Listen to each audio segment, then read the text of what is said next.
Page 14.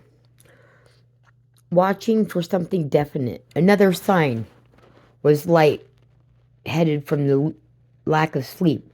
Tuesday dawned clear and beautiful.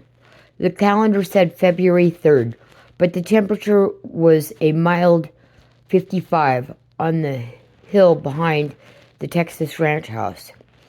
Springs had already pushed green fingers through the dry grass. Even when the 5 young adults they had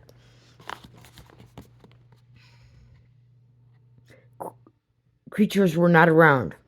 There was plenty to do. Cattle to feed, the garden to tend, and the house closets to finish. And then teaching chores for both of them. Last night they had set the alarm early because the man had a field trip scheduled today with his physical classes. 6 o'clock, please stay home, she said silently. But what reason could she give? She pulled on her clothes and went through the hall toward the kitchen. She heard it, an odd soft sound, and even before she turned, she knew. Be ready. At the end of the hall, the man lay crumpled into a curve on the right side. His feet were in the bathroom. His head wedged against the bathroom doorframe. His arms still twisted under the hard muscles. 260-pound body. She raced to his side, but already his face was darkened and his eyes were rolled back. 15. Swiftly, fingers to the wrist, no pulse. She bent her face close to him. No breath. Oh, dear God.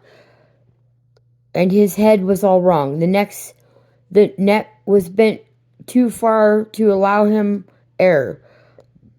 She clawed at his arms and legs, pulling his shoulders, hoping to roll the body and straighten his neck.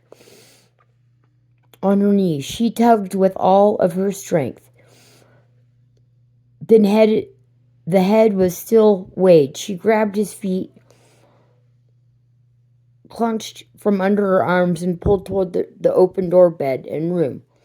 1 inch, 2. The head rolled, the neck straightened. She pulled at the right arm again, and the shoulders moved slightly at the right of her body toward the floor.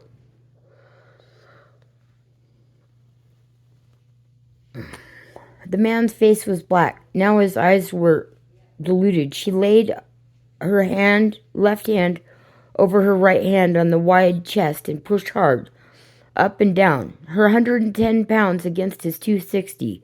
She bent her elbow, released the pressure, again up and down.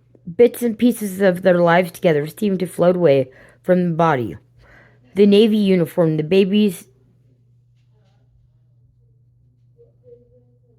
they had burned, the giant son in the football game, the lovely, talented daughter, all 5 in college at once. Down. 2, 3, 4.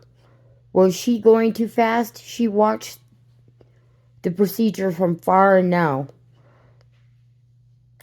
a spectacular view, actions in slow motion.